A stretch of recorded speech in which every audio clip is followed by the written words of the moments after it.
right, it's time for Random Rambling Wednesdays. I've got JP with me, but I've also got a very special guest in the studio joining us for the second time in 2 weeks. We didn't have to even pay him that much. Matt Crowder, how you doing, man? Hey, good to be here.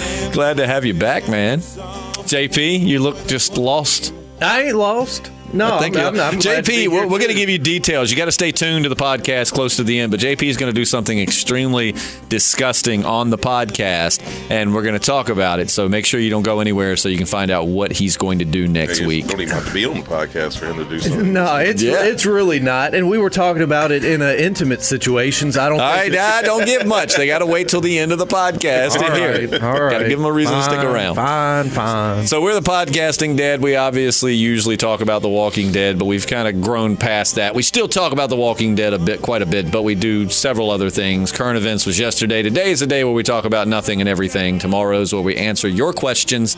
And the actual track you hear playing under me is Matt Crowder himself. It's a song called Me and JP. You should go download it. It's available now on all streaming platforms, and you can actually take a listen to it on YouTube if you want. Matt, it's a beautiful, beautiful ballad. Oh, well, thank you so much. Yeah, it's, JP, he's in it.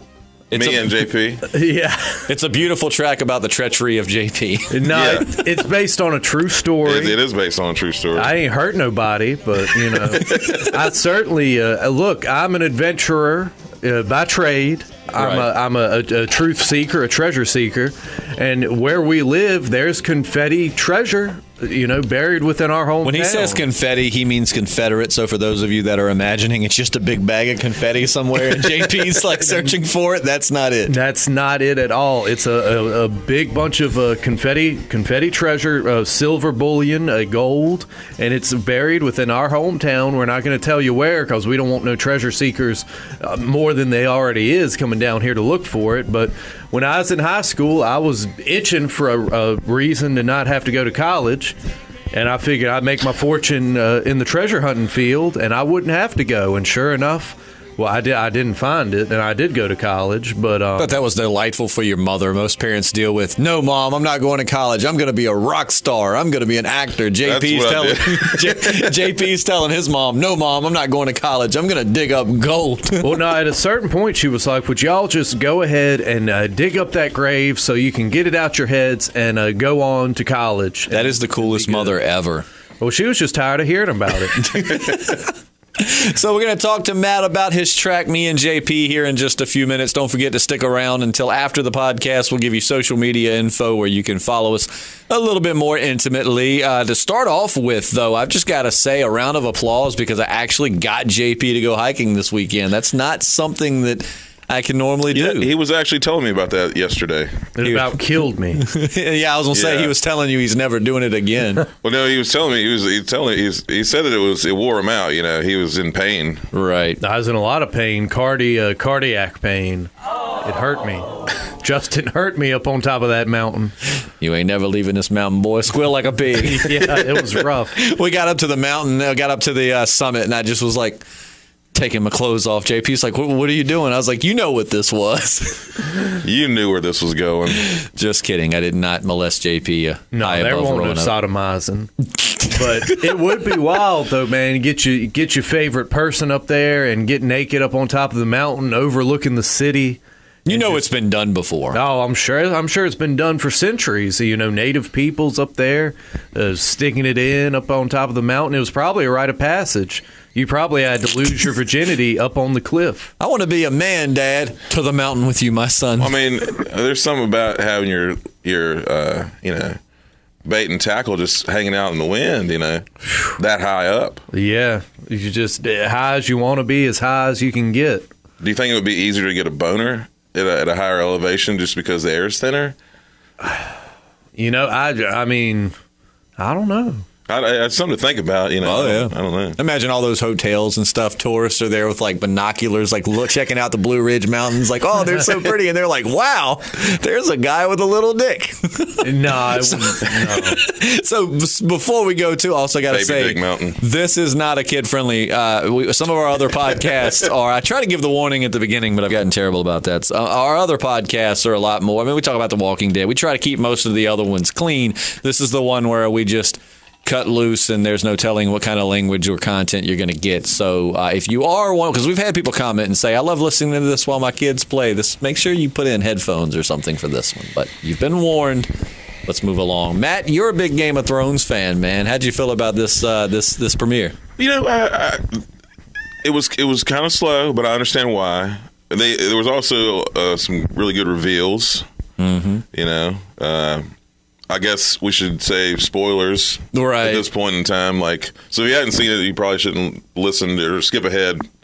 But tune out for like a minute. Yeah, but no, I loved you know, the whole dragon riding thing. Oh, absolutely. You know, and then John finds out that he's related to Daenerys, pretty much. Yep. He's like, he's banging his aunt. I'm fucking my aunt. Yeah. And he just kind of looked. He had that look of conflict too. Whereas, you know, you think it would be like, oh, I got to cut this off. He's like, I kind of still want to keep doing this.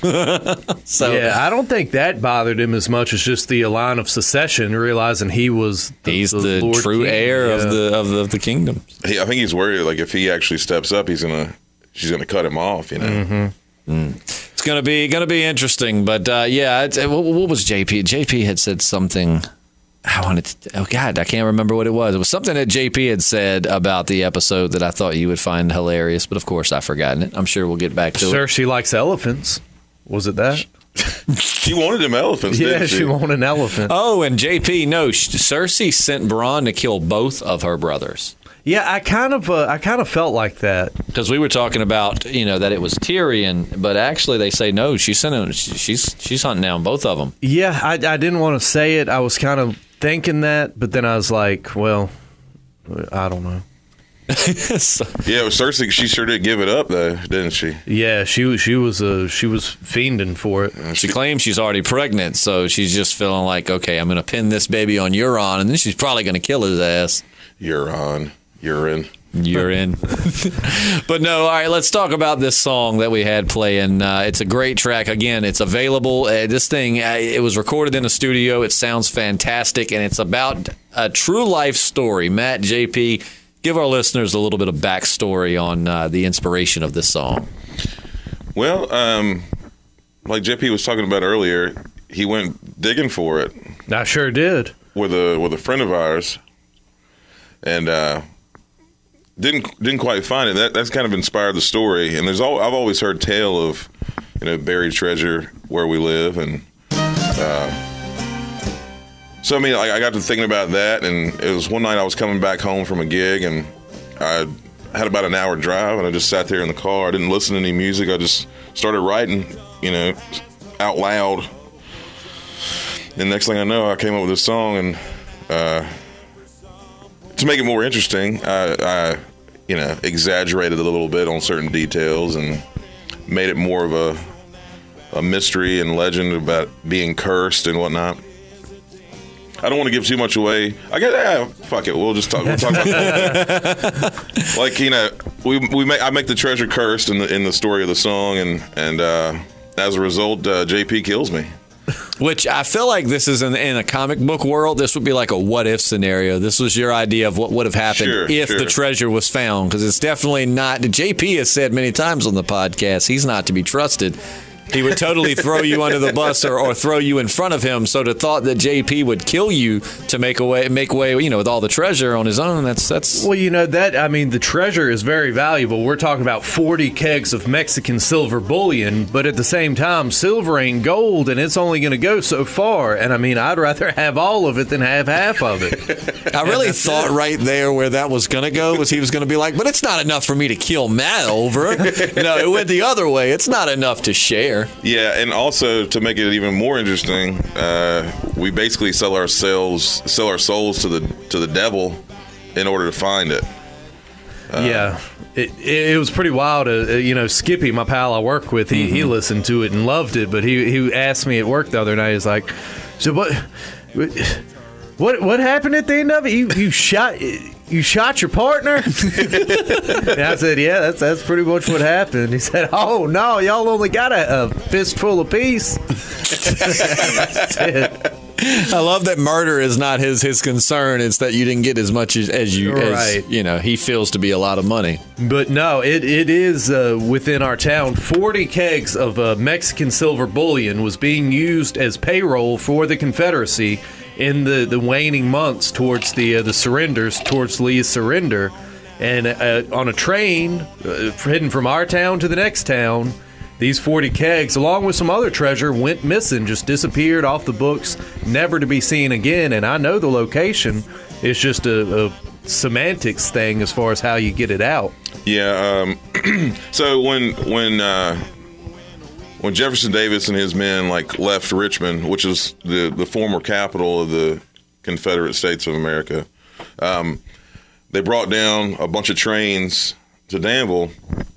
Well, their treasury, by the time they got to Greensboro, was light by 9,000 pounds of silver.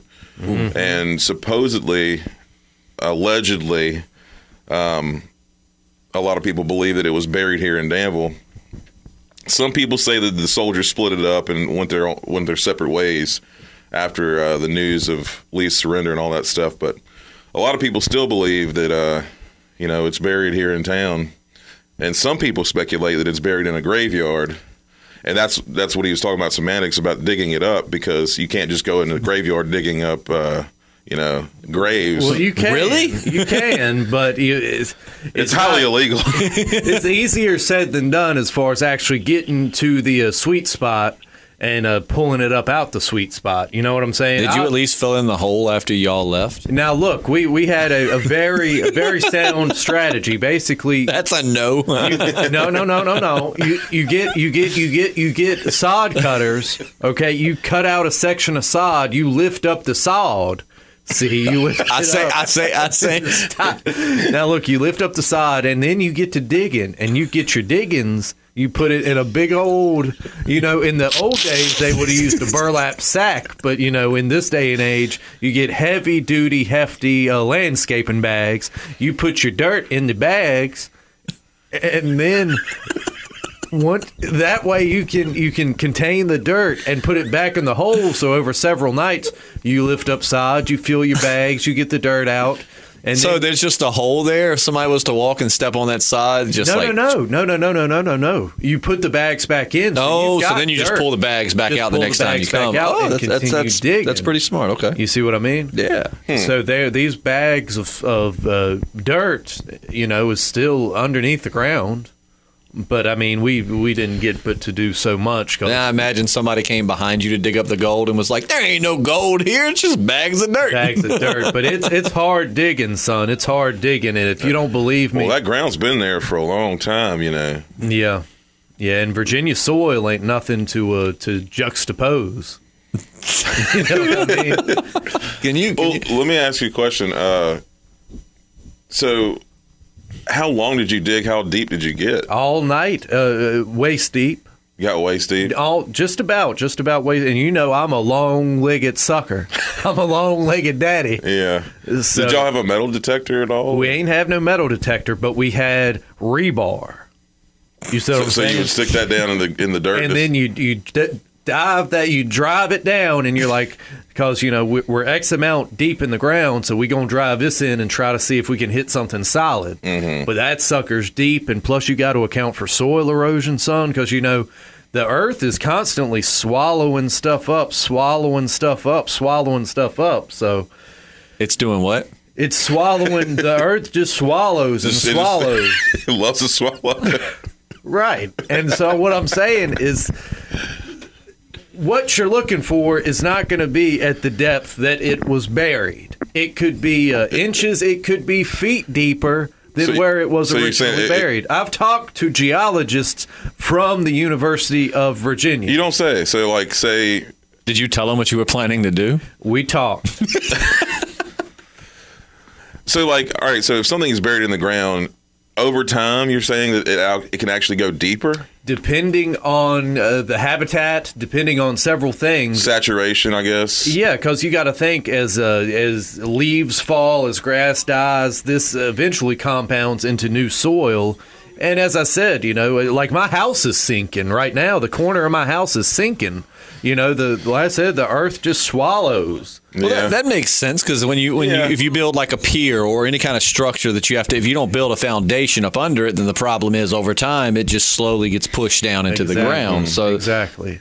Which is the case in Venice, like we were talking about. Yeah, so it can be difficult to. It's not going to be, say they buried it the routine, 6 foot like a grave. It could be 10 foot down there at this point. It's hard to say. It's very hard to say.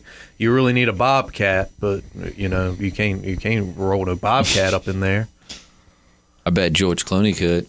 Well, yeah, no. The ideal specimen for this mission. Because, there's residences on the other side of the cemetery, old houses. Yeah. You really need to pull a lady killers. You need to buy you a house, rent a house with a basement, and tunnel your way to the treasure. The only thing is you're going to be, it's a city. You're going to be running into, water lines, septic lines, other graves along the way. It'd be a long tunnel. That'd be really spooky, too, yeah. I guess it's okay to say where it is because... where it allegedly is, because they've done anybody who watches the History Channel, have you ever seen History's Mysteries? They did an episode where they actually came to Danville, and I think I saw that. Did they show the 2 bridges in a shot? I remember seeing something that had to do with the treasure on History Channel. They actually go into the Green Hill Cemetery. Oh, wow. I've seen something that had Danville in it where it showed like the 2, they were somewhere else, but like when they were showing like Danville, blah, blah, blah, it showed like the 2 bridges or whatever. I'm pretty sure there's even like a short clip on YouTube, I guess previewing the episode or whatever it is, but I know it's available somewhere. But this guy comes to Danville and he's talking about the old Confederate treasure, Mr. Confederate treasure, and he speculates on it being in the Green Hill Cemetery, but where a lot of people think it's buried. Like, he didn't even, stop at that place. Like, he went to a whole other thing entirely, a monument.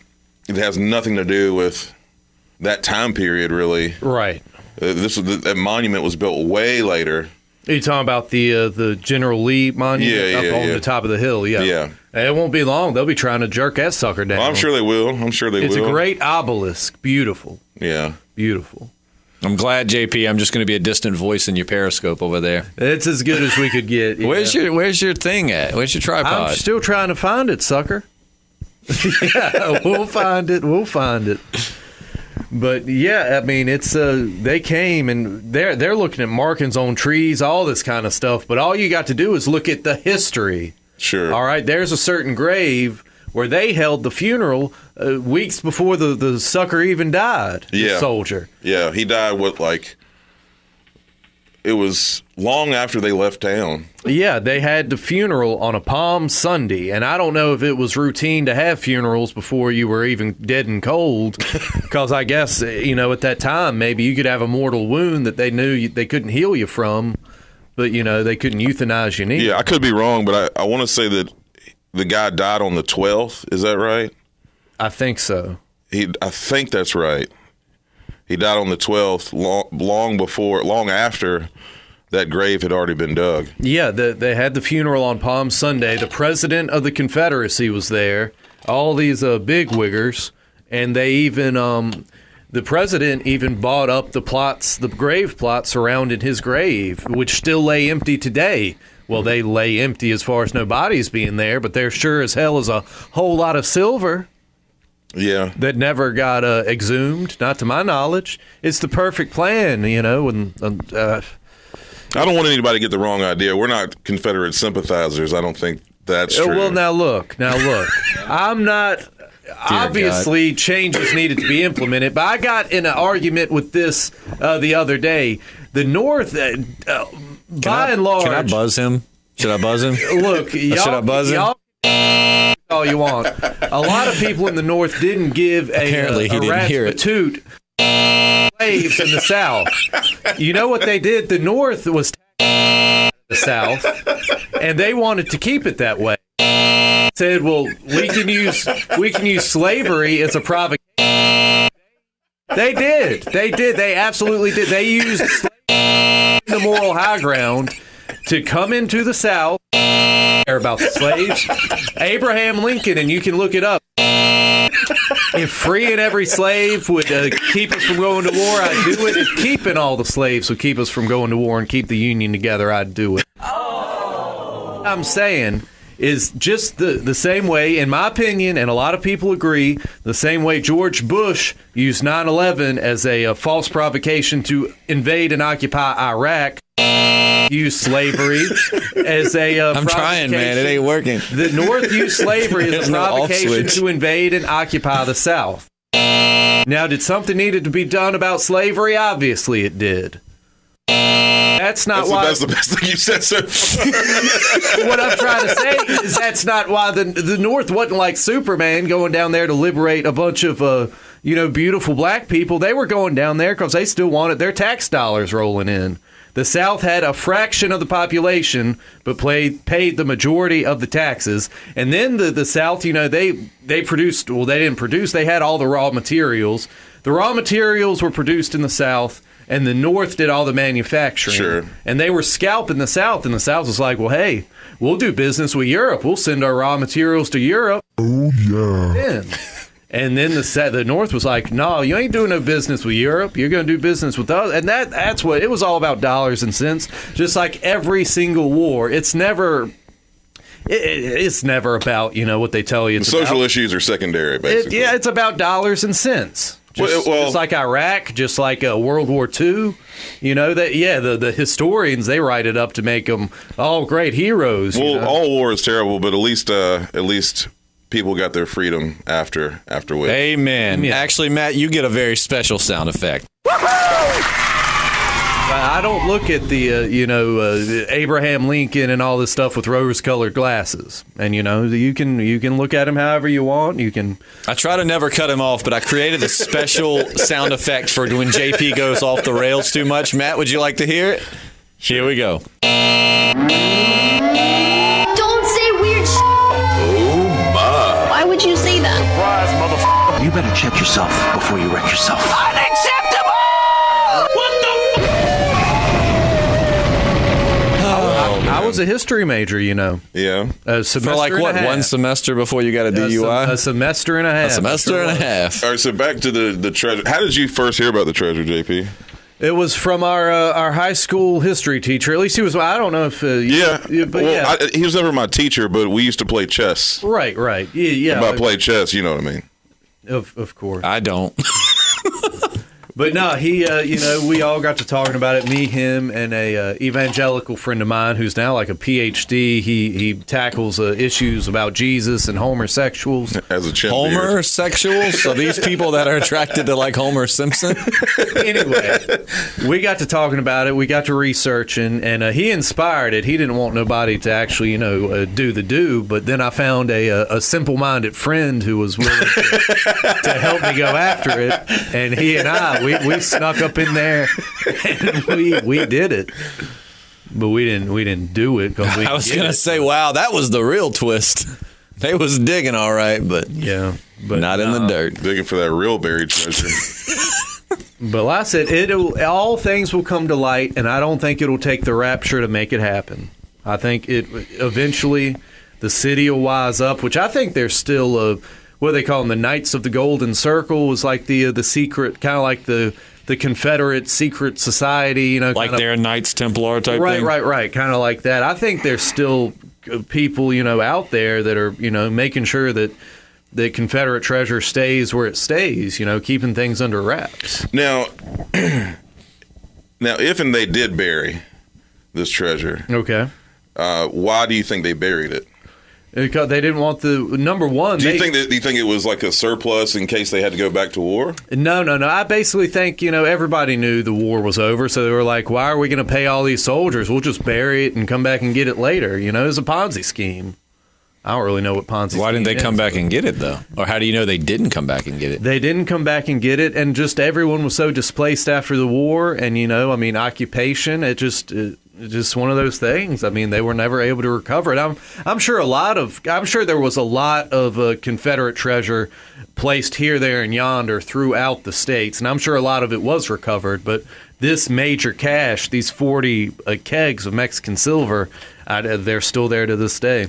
I'll never bury treasure because apparently everyone that buries it never goes back to get it. A lot of times, I mean? yeah, and that just shows the desperation of the people who do have to bury their wealth.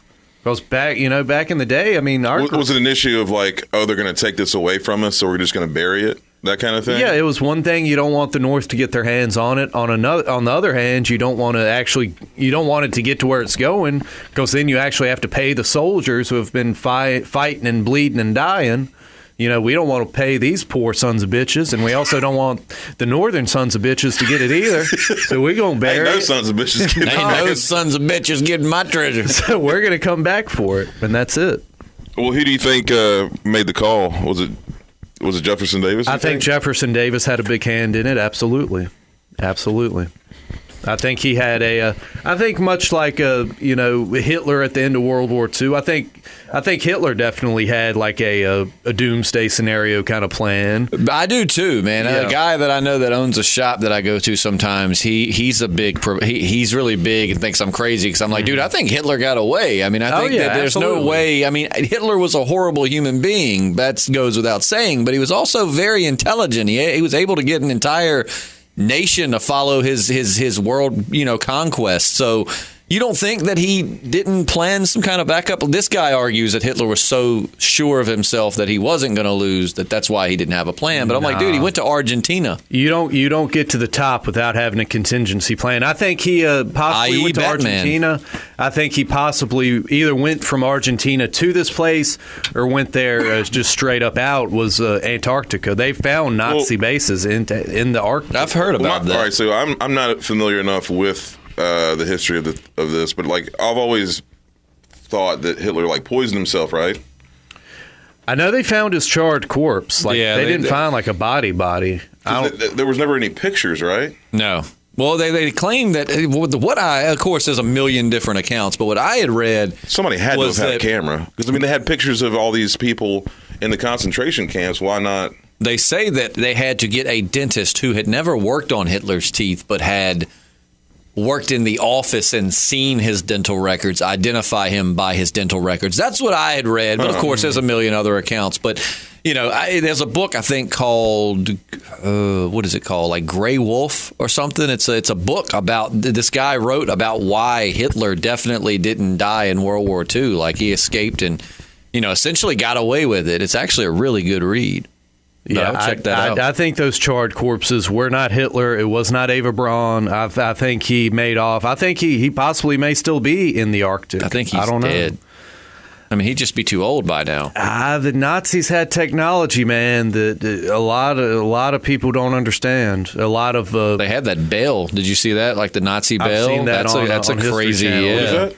It's this bell-shaped thing that some people think aliens gave them the idea for, but basically they never got it working. But it had two revolving something and others in the bell, and it was going to produce just this tremendous amount of energy, and it would just destroy everything in a certain radius. So like you just drop it in the battlefield, and it just starts shooting out this energy, and it's a little bit more to it than that. But I mean, essentially, that's the Nazis. They were into the occult. They were in communication with aliens, and I'm not talking about extraterrestrials. I'm talking about interdimensionals. Speaking of which, I mean, according to Wild Wild West, the Confederate soldiers they had like all kinds of devices, like a big giant mechanical spider. I mean, it may still be buried in a cave. You don't remember somewhere. the Battle of Gettysburg?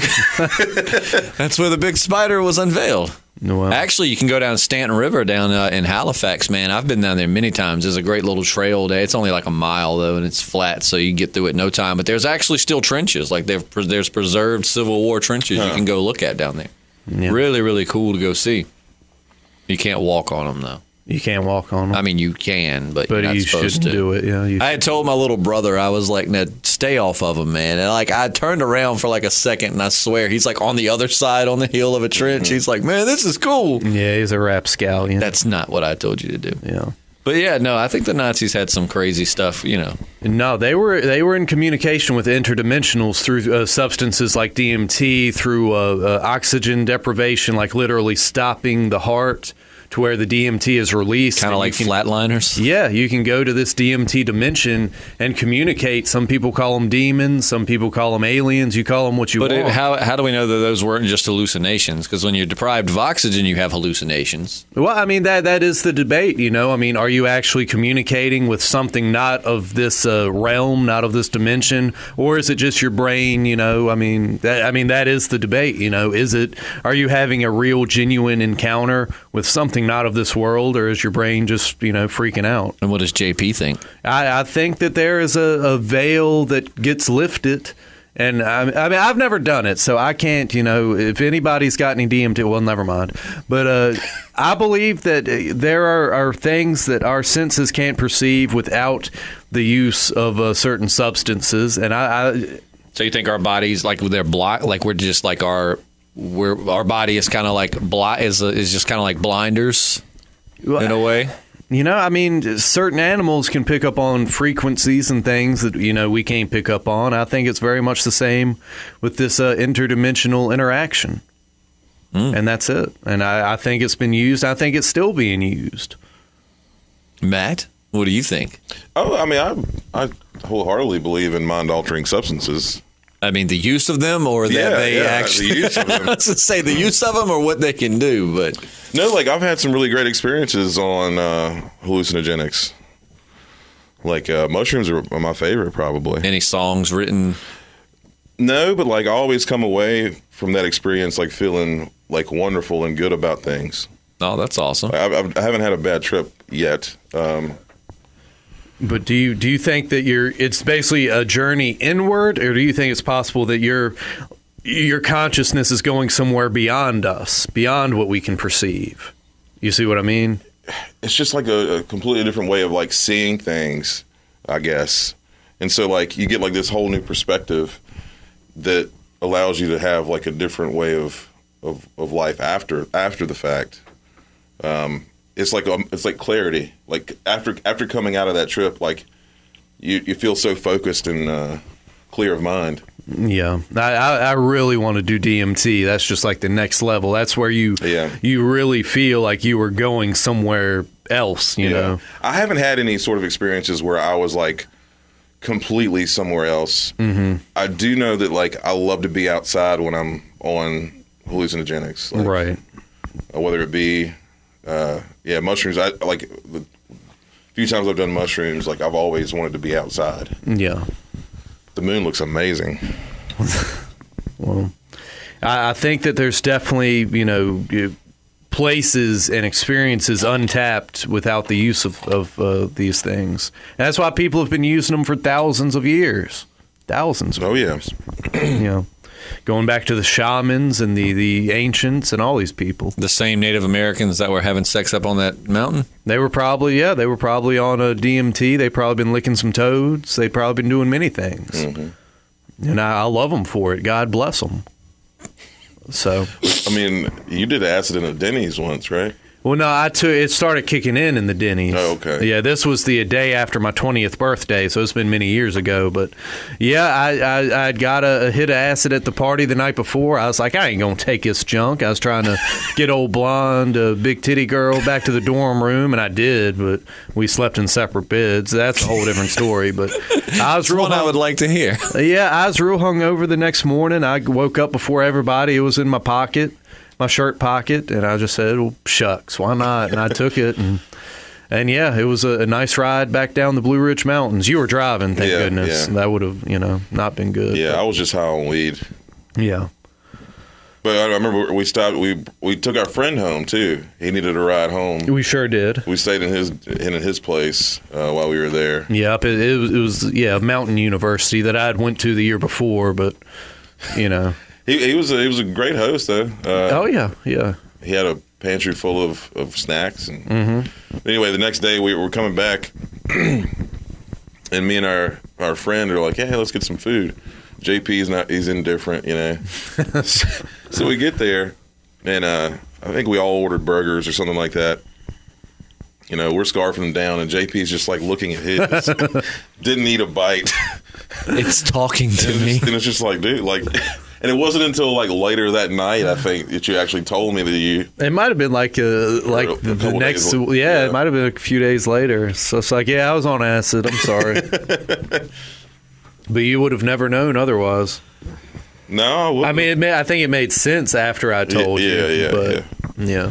Well, I mean, it's a good thing that you didn't freak out or anything. No, just everything was so vivid and so beautiful.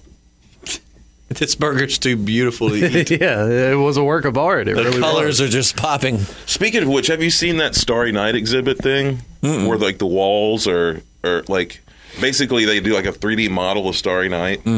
And like you can walk through it, and like the walls are like constantly moving and things like this. No, that sounds awesome. Dude, Where's that? it's a video somewhere. Like it's got to be on YouTube. It's got to be on YouTube. I'll have to check that out. But I recommend anybody to check it out. Like that's probably the closest thing to like a real trip that anybody could experience. I'll look that up when we get off of here. Yeah, I'd like to go to it too. Well, as we get close to the end here, let's talk about what JP is going to do next week. This is going to be really gross, but it's going to be really cool. JP, do you want to tell him, or do you want me to tell him? I forget already. You can go on with it. And JP is going to drink his own piss next week on the podcast. And before you go, oh, screw this, that's sad, pathetic, and I'm not listening anymore, we're testing out a filter. See, when I go backpacking or camping or anything, I carry this thing called a Sawyer mini filter, and it's supposed to filter out 99.9% of bacteria, and it works really well. I don't go anywhere in the woods without it.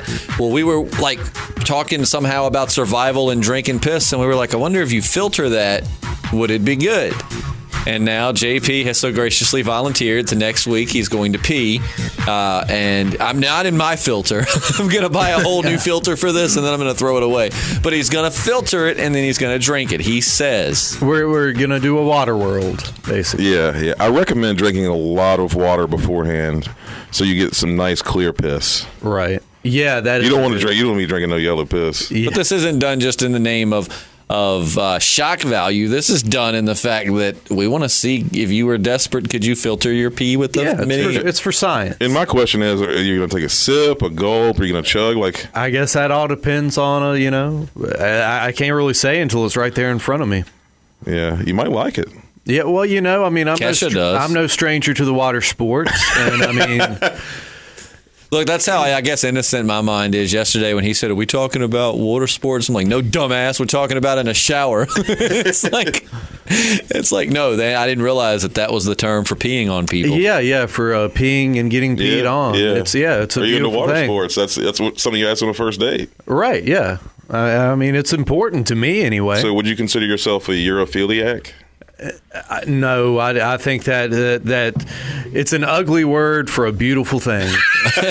So for those that don't know, what is that exactly? And for those that don't know, I mean me. A Europhiliac is someone who likes to get pissed on, I think, or likes to pee on people, or likes to get pissed on. Right.